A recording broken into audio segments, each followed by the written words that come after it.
Hey everyone. So a lot of you've asked for it, so here it is. This is a tier list on the best hand cannons in Age of Empires 4. Now the hand cannon to me is a do-it-all type of unit. It's the one unit that does well versus everything. However, it's also an extremely expensive unit, costing gold during a time in which gold is most scarce. So let's get started and discuss what is truly the mightiest hand cannon in Age of Empires 4. Alright, so when you think of a hand cannon, what's the first thing that comes to mind? Is it the range? Probably not. Is it the speed? Definitely not. The first thing that goes through my mind when I see a hand cannon is damage. Raw, unfiltered damage. Being able to melt entire enemy lines in seconds. It doesn't matter if they're fighting a knight or if they're fighting a spearman. The hand cannon can annihilate whatever stands in its path. So it's clear there's one thing we're looking for, and that's damage. But what comes next? Well, the next thing that stands out to me is cost. This is a crazy expensive unit, and since it's so expensive, the more we can afford, the better our armies will be. Now here's the conundrum. How can you consider the cost of the unit but not the economic bonuses of a civilization? Now this is where lines start being drawn. This is not a perfect science, and you would definitely need to take these thoughts with a heavy grain of salt. Do not consider this a Bible, but rather notes on parchment to compile and consider within the framework of your own gameplay and your own understanding. We have damage, and we have costs. Well, what's left? Well, the rest are factors like range, speed, armor, but these are all personal in my opinion. It depends a lot on the way you play, but me personally, if I was to choose after damage, I would definitely take range next. So damage is important, cost is important, range is important. I think that's what we need to start this comparison, so let's just get started. These are the 5 main hand cannons in the game. You do have the Ozutsu from the Japan, but I'm going to omit that for the time being because it's a little bit different. But these are the 5 main ones. Now you can see that they have differing stats, right? The Gilded hand cannon here serves as 2. Hand cannon here, this is shared amongst most of the civilizations in Age of Empires 4. Then you have the Janissary for the Ottomans, you have the Musafari gunner for the Omalians, and then you have the Streltsy for Rus, right? And these are your main hand cannons. Now where do they fall as different? Well, if you take the hand cannoneer as the standard unit, the main difference between them would be the Gilded hand cannon has a little bit more range at 4.5, and it also has a little bit more DPS because technically if you were to look at it from a pop perspective, it has 18.3 versus 17.92. So it has slightly more DPS, slightly more range. So in that sense, it's a little bit different than the regular hand cannon. And I would say technically, yes, it's better. Then you have the Janissary. Now, the Janissary is very interesting because it's a hand cannon with good damage per second, but it's also anti-cavalry, which is huge. And especially in this meta where cavalry units are so strong and cavalry units are used so frequently, this is an insane little bonus to have on top of your hand cannon, right? The difference here is it does suffer a little bit in terms of overall damage per second, and it does suffer in terms of range. That's 3.5, whereas the other ones generally have 4, right? It can also repair siege weapons, but it does take a little bit additional damage from archers. So that's the Ottoman one. And then next up you have the Malian Musafati gunner. Now, the Malian Musafati gunner is an interesting one because it has the highest damage per second out of all of these. If you're just considering the base form, guys, we're not looking at any special text or anything like that. Highest damage per second per pop. It's also a unit that can enter stealth. The only downside is a little bit more expensive in terms of its gold cost. It's 130, whereas these ones are 120. Now the Janissary is a lot cheaper in terms of gold at 100. But the cheapest of them all is the Streltsy. The Streltsy is 90 food, 90 gold. The cheapest hand cannon here, if you just factor in just the cost of the unit itself. And then on top of that, it has amazing damage per second. Especially when you look at the most important category of them all, in my opinion, is damage per cost, right? DPS per cost. The Streltsy just wipes the floor with the rest of these, right? So it's 9.96. Whereas if you look at the second highest up here, which is the Elite Janissary, it's 8.33. So the Streltsy is insane in that regard. And if that wasn't enough, it has a passive, 30% extra attack speed if it's stationary for 10 seconds. So there's a huge change right here. It also has a really good hand-to-hand combat stat, which is 30 DPS there. So it's an insane unit. If all of these units were normalized in terms of its cost, you would be able to afford 8 Streltsy compared to 6 hand cannons, and 8 Streltsy compared to 6 Musafati gunners. Janissaries, you'd be able to pop out an extra one over the Streltsy. But look at this column right here. You can see that if you were to normalize on cost, the Streltsy would be able to output 143 damage per second. And the second highest is the Janissary at 120. So let's go to our tier list here. Let's assume that the regular, this is not the Abbasid one, guys, don't get it twisted, but this is a regular hand cannon. A regular hand cannon is base. The best, in my opinion, by far, is the Streltsy at the very top of the list. Now, Gilded Hand Cannon, as we did talk about, the Gilded Hand Cannon is slightly better than the regular hand cannon. Let's go a step further. Let's just go here into my comparison tab, and you can see that these are like just generally analysis categories: total damage, total DPS, etc., etc. The hand cannon here has more damage per cost, but the Gilded Hand Cannon has lower attack speed. So as a result, it's able to actually dish out more DPS, right? So the Gilded Hand Cannon wins here. The hand cannon here has a little bit more HP, but the Gilded Hand Cannon has more range. And in terms of gold cost, is the same, total armor is the same, speed, it's the same. So a little bit more DPS, a little bit more range. I think I would take the Gilded Hand Cannon over the regular hand cannon. Musafati Gunner, I told you guys already, I love the fact that it's by far the most DPS if you just consider base stats in terms of population, right? You got 19.34 here. I love this stat, right? And I told you guys in the beginning that it's all about damage when it comes to hand cannon. So I'm going to put the Musafati Gunner higher up. And now the Janissary is a little bit interesting because the Janissary, as I said, has a little bit less range, a little bit less damage per second. But in terms of actual damage per cost, I think it's pretty much second place after the Streltsy. And I do love its anti-cavalry bonus, plus 13 versus cavalry. It's huge, right? Because especially you can protect your siege. You can protect a lot with just this unit alone. And you don't need to fear actually being on the map, right? So I'm going to give the Janissary a little bit of a lead over the Order of the Dragon hand cannon here. You know, some might put this above the Musafati Gunner as well, like this. But personally, I think it's kind of like this right here. This is what I think. But now this is not worth much because there's so many technologies and so many landmarks that we need to start considering. So let's just jump right into that now. All right, so let's get into the real tier list. Now we are going to omit the Ozutsu and we're going to omit the Black Rider. I think I'm going to do one special video on those ones if people are interested. But let's just get into the hand cannons. Now, I did say that I value cost, I value damage, I value range, but one of the other things that's important to look at is population space as well. In the Imperial Age, when you have all your upgrades and whatnot and you have a bank of resources, you want to make the most pop efficient units. So if I bring up this chart right here, this is every single unit for all of the civilizations, all the hand cannons, with every single technology or landmark / passive that I could think of at the spot. Big shout out to the people that helped me. There was a lot of you, so I can't drop names all of a sudden, but a lot of you have helped me with this list, so thank you very much. But going back to this right here, we can see that some units like the Streltsy, while they are a lot cheaper at 180 resources, might not perform as well as, like, let's just say an Order of the Dragon hand cannon, which despite being more expensive, with Inspired Warriors, it's actually a lot more pop efficient than a Streltsy.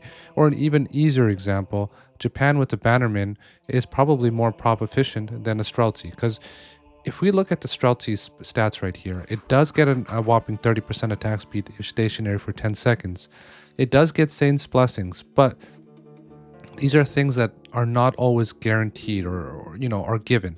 Because if we start looking at this list, and let's say that we want to know which hand cannon has the most amount of damage, so I'm going to sort it by highest to lowest. You can see the Ayubid hand cannon actually has one of the highest damages in the game, but it's something that's very unlikely that you're going to get consistently because it's based on a technology, Mamluk's Bravery. So you have to kill a unit to be given these stats. While it is absolutely amazing, it's not always guaranteed that you're going to get it, right? So we have to take that into consideration as well. Now, while I do think pop is important, population efficiency of the units, I still think that DPS per cost is still my gold standard. I think this, just cost in general, is by far the most important thing in the game. So for that, I do think I'm going to put the Streltsy in the S tier. So if I were to scroll this down, and I'm going to go over here and move the Streltsy up. I think Streltsy is by far one of the best hand cannons in the game. I love the fact that it's cheaper on gold, cheaper on food, which is irrelevant at this point usually, but just cheaper in general. It's just a nice little thing to have. It has great stats. It's 30% extra attack speed if stationary. Has great hand-to-hand combat as well. And you can use Saint's Blessing. And the coolest thing about the Streltsy is like a lot of these things that I'm going to be talking about, you need other things in conjunction with the hand cannon to make it valuable. For example, with Delhi, if you're going to go Zeal, you're going to need monks near you, or imams, right? So scholars rather. You're going to need scholars near your hand cannons to be able to achieve that 50% attack speed, and they need to be healed at the same time. Whereas for Rus and Streltsy, you don't need to. It's a very low maintenance unit, and I love it for that reason. Okay, so Streltsy definitely at the top. Now Jeanne d'Arc. Jeanne d'Arc can get these out really cheap as well. If you look at the cost right here, you can get them out for 90.90, right? With Consecrate, and if you get the upgrade in the Blacksmith, it's going to make the gold cost cheaper as well. So JD is excellent in this regard as well.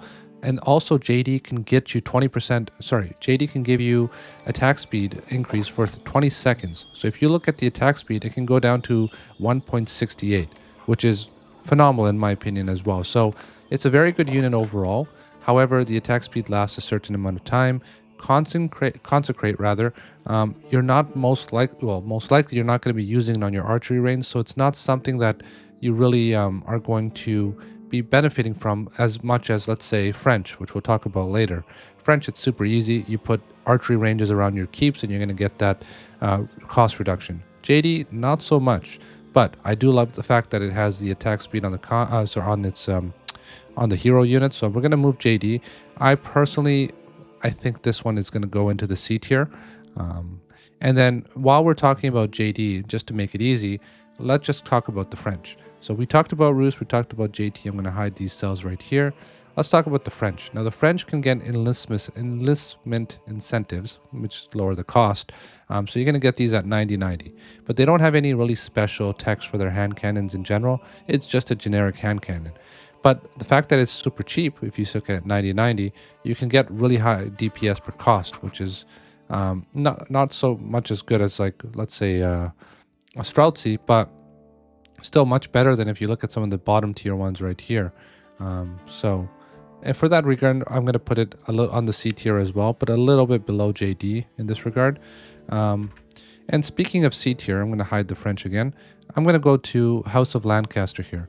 Now the House of Lancaster is also a vanilla hand cannon. It doesn't have any special text as far as I know or can tell. But it also, if you go through the landmark, you can get that technology, which makes it cheaper. So it's going to be 90 resources for food and 90 resources for gold. So it's the same price as a French one, but albeit this landmark is not really that used, right? Now, if you go for kings, you can get some extra HP stacking, but I feel like in the late game, it's very easy to snipe target these guys down, right? So it's not going to benefit so much from it, but it is there. So I would also put this in the C tier, and I'm going to put this below the French, mostly because the landmark is not being used as much in the current meta, whereas the French enlistment incentives can be used almost every game, and it's very easy to use. Byzantines don't have anything special, right? You can get a landmark which gives you the gulp, right, which restores HP, but how often are people using that? I just don't think that it has anything really special going for it, and I think this is probably the worst hand cannon in the game. So I'm gonna move that out of the way. Abbasid, you can get two really good techs, make a very sturdy hand cannon, which one is camel support, so you can get +2 armor, and then you can get boot camp, which is +15 HP. So it's probably one of the tankiest hand cannons per pop in the game. So where would I put it? I think I would put this a little bit higher up than these ones here. These ones are better in terms of cost, but this one just has something special going for it in terms of its stats. And in the Imperial Age, while cost is, like I said, it's important, stats I think do play a very important role as well. So I'm going to move the Abbasid one a little bit higher up the list, and then we're going to hide that. And now we're going to go to China. Now, China has probably one of the most famous hand cannons in the game because people love pyrotechnics, which can get you an extra 1.5 range. You can also get a dynasty with this, which is either 15% speed or 15% health, which also bolster its stats. Now, I don't think range is as huge as it was with archers back when we talked about that tier list. It's still very valuable because this is not taking it up like 0.5 or 1. This is taking up 1.5. 1.5 is a gigantic number. And when you do these simulations and these fights and you test them out, the China hand cannon has so much utility because it can kill the opponent's front line and just wipe out a massive wave just before the fight even starts, which really helps you in these decisive engagements. Also, if let's say the fight's not going your way, you can kite much better with the China hand cannon than you can with all of these other ones, right? For that reason alone, I think the China hand cannon it deserves one of the top spots in the game. So I'm going to put it up here in the S category. I'm going to get that out of the way. Now let's talk about the Malian ones. Now this one, I never really used it that much. I never really thought about it that much, but the more I looked into it when I was making this video, the more I fell in love with it. I actually think this is a really good hand cannon. It has really good base stats, so if you look at its attack, it's higher than most of the generic hand cannons, and you don't need anything special. It's just like that without any techs. Now, on top of that, you can get stealth. And stealth, I think, is very valuable for hand cannons, especially in the late game. You know, you stealth out a bunch of your hand cannons, and you can just like appear out of nowhere and kill your opponent's army before you can even react. So I think it's really valuable in hand cannons. Also, you can go for the first strike, which doubles the damage. There's a landmark that you have to get for it. Also amazing. It can take this up to like 82 damage or something like that. So it's really good. Local knowledge, another great tech. It gives you healing as you attack once you're in stealth or you come out of stealth, and you can get movement speed bonus with Farima leadership. So there's a lot of going on for the Malian hand cannon. It's a very utility based unit with good damage overall. So I really like this unit, and it can go up to 1.44 speed with Farima leadership. So I'm putting this in the A tier for sure. All right, so that one's done. Now Japan has the Ozutsu. I told you I'm not going to talk about it, but it also has a good regular hand cannon too. Just because the Bannerman gives you an extra 15% damage, which is exceptional in my opinion. I think it's a really nice thing to have. It can go up to 44 damage, and I think it's the one thing I like about this is it's so easy to actually get this, right? You have like a couple of these nearby in a fight and it just buffs your entire army. Whereas stuff like, for example, Inspired Warriors, you need to do a little bit of work to get it, right? Or the Mongols, you need to create the Khan's Hunter to get a little bit of extra range, or you need to use the Khan's Arrow. So you need to use a little bit of micromanagement to get the most out of some of these other hand cannons. Whereas with Japan, you just have an Uma Batterman nearby and it's going to do very well. And just for the ease of use and I think the simplicity, I do like it. I'm not sure which one I prefer of these two. I do like the Musafati Gunner rather, because of its stealth capabilities. I think it's a really nice thing to have. Now this is going to go based on the units in my opinion, because if you look at the Musafati Gunner, which I did close, the Musafati Gunner and the Japanese one have similar rates of attack, right? But the Musafati Gunner doesn't need anything special to get this. It doesn't need a Batterman either, so it's even easier in that sense. And it has the first strike capability. Most of the time, most people are going for that landmark too. So, I mean, honestly, it's a toss-up for me at this point, but I think I prefer the Musafati Gunner over the Japanese hand cannon. But this is personal preference at the end of the day. Now we're going to get into some really interesting ones. The HRE one.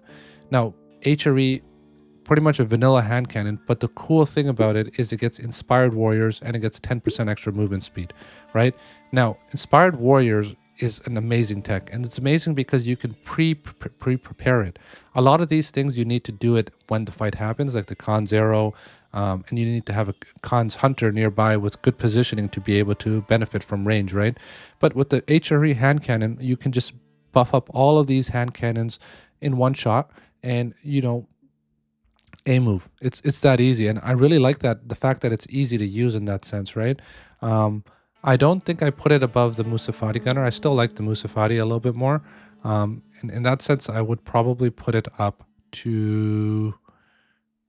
where is it? Right here. Oh yeah, right here. I think I put it somewhere in between this, because once you do get Inspired Warriors, you're going to get the same amount of attack as a Japanese Batterman. It is a little bit faster, it has a little bit armor. Actually, honestly, I think I would put it below the Japanese one. I think Japan is better because Bannerman buffs it much easier. So yeah, that's that. Now this one was really surprising because when I first looked at it, I didn't think there was anything special going on. You know, you look at its base stats, you're like, okay, it's good, right? It has a little bit of extra range, 4.5. It's 42 damage per second, which is really good, but you got to divide it in two because it's cost 2 pop, right? So it's 2105, but still very good unit. The weird thing was when I buffed it up with all the inspired warriors. Sorry, when I gave it this tech and I used it, it did exceptionally well, much better than the HRE one, and it was just kind of weird to see like in actual practical testing. And when you're not looking at just the numbers alone, the Order of the Dragon hand cannon actually performed exceptionally well, and I really liked it. Now I was conflicted. I mean, I definitely think this is an S tier. If you guys are playing Order of the Dragon, definitely test it out with Inspired Warriors. It just does so well, and you'll be very surprised with the results. Because I personally was myself, right? So I don't think I put it above the Rus one. I don't think I between these two, it's kind of close. But I like the China one a little bit more for its range, and I kind of have mixed feelings on this. But I do like. I mean, I like simplicity. Even when you talk about inspired warriors, right? Like you might not be able to get every single hand cannon inspired, because games are really fast paced, especially when you get to the higher levels. So for that reason, I'm going to put it below the Chinese one, but I think it definitely deserves the top spot right there. And then we're going to go to English. English gets network of citadels, 30% extra attack speed. In my opinion, it's excellent, right? It's just 1.71. You can look at it as DPS per cause. It's better than a generic hand cannon, but I don't think it's quite as good as these other ones right here. And you know, to double check, let's just compare it. Like, let's take the English one and let's compare it to the HRE one. So we're gonna find Order of the Dragon right here. You can see that if we're looking at just raw damage in terms of attack, the HRE one wins. But when we look at DPS, the English one comes out on top because of the 30% attack speed. And also network of citadels is way easier to use, right? So I guess if we're looking at it in this perspective, and if we put HRE in the A tier, and you look at it, I think the English one is just not significantly, but quite a bit better. So I'm going to put the English one above the HRE one right here. It does have a little bit less speed, but it's just so easy to get this off, right, with network of citadels. So yeah, I'm going to put the English one in the A tier, right below HRE, I think. Now we're going to go to Ayubits. I told you this one has the highest attack in the game, but you need Mamluk's Bravery. And this is kind of a weird tech because it only works if you kill a unit. So let's say that 10 hand cannons kill one unit, then, you know, only one of them is going to get benefit from Mamluk's Bravery. However, Mamluk's Bravery is a really good tech. So for that reason, I mean, I'm going to put it in the B tier. Personally, to be honest with you, I would put the cost higher than these like measly stats. I don't think these measly stats are going to be that influential in the game. I prefer cost, actually, to be honest with you, and I'm making a last minute change. I'm going to put these ones, the cheaper hand cannons, in the B tier. These ones have some good stats, but overall I think cost still wins out in my books. Now Mongols, this is an interesting one because you get extra speed with Yam, you get Con Zero, which is going to give you 50% extra attack speed, and you can get this to last like 13 seconds or so, right? So it's very useful in these big fights. And then you get extra range with the Khan's Hunter. And this is huge because this has almost the same range as a Chinese hand cannon. And the Chinese hand cannon we put in the S mostly because of its range, 5.5. But this one has a better performing hand cannon in terms of overall damage. So where would we put this? I think we're going to put this up all the way in the A tier as well. Now, this one requires micromanagement, so it's a little bit tougher to get off. But if you are able to get this off, I think it's definitely better than the HRE one. Especially with the Khan's utility and the range. I also think it's better than the English one too, because you don't have to be situated under a tower or defenses to be able to benefit from this. So I would put this a little higher up. I would think I would take the Japanese and the Musafati over it though. So, and let's go on to the Ottoman Janissary. Now, this one is very strange compared to the rest of them because it has this bonus which it does well against cavalry units, plus 13. It can also repair siege, but it does take additional damage from archers, and it does get movement speed from Meter, right? So This was a tough one, but honestly, like let's unhide most of these right here and let's take a quick look, right? If we're looking at DPS per cost and we're going to sort them by best to worst, so let's sort right here, sorry, the other way around, Z to A. Okay, you can see the Ottoman one's right there at the almost at the very top. I think it's better than the Delhi one in terms of DPS per cost because we're going to talk about this next. It's also better than the JD one DPS per cost because this one doesn't, I mean, you just need a meter, whereas the JD one you're gonna need to time it very well, right? It's not as good as the Rus one, but I would say this is second, almost second place in terms of DPS per cost.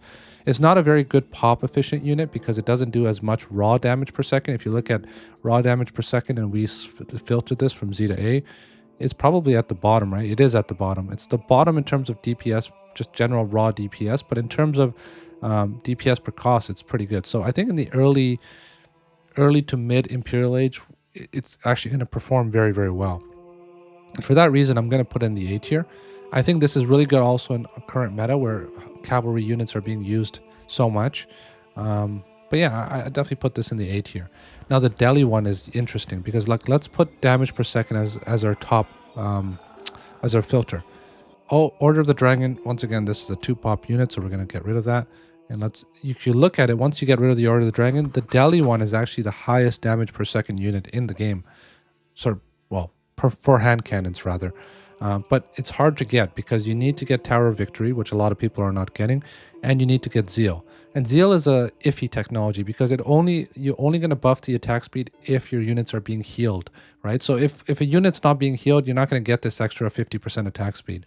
But it's still very useful, and I really like Force March because these are expensive units, as I said. So if you're losing a fight, you want to just jet out of there, right? So I think this extra 100% speed is very useful. Just run away your hand cannons if you're, if you're in harm's way. So I think this is a good kit, and I would personally put it, I think, in the A tier. I think I would put it above even these cost-based units right here. Personally, if it were me, I would move this one a little bit lower down because this is a landmark no one's using. I think it's probably one of the worst hand cannons, so I'm going to move that a little bit down. And I think that concludes our segment on the best hand cannon. I think I got this right. Let me know if you guys disagree. Let me know if you have any questions. And yeah, I'll see you guys in the next video. I might be a little bit delayed on the next video. Big shout out to, there's going to be a Denver LAN tournament, which I'm going to be attending.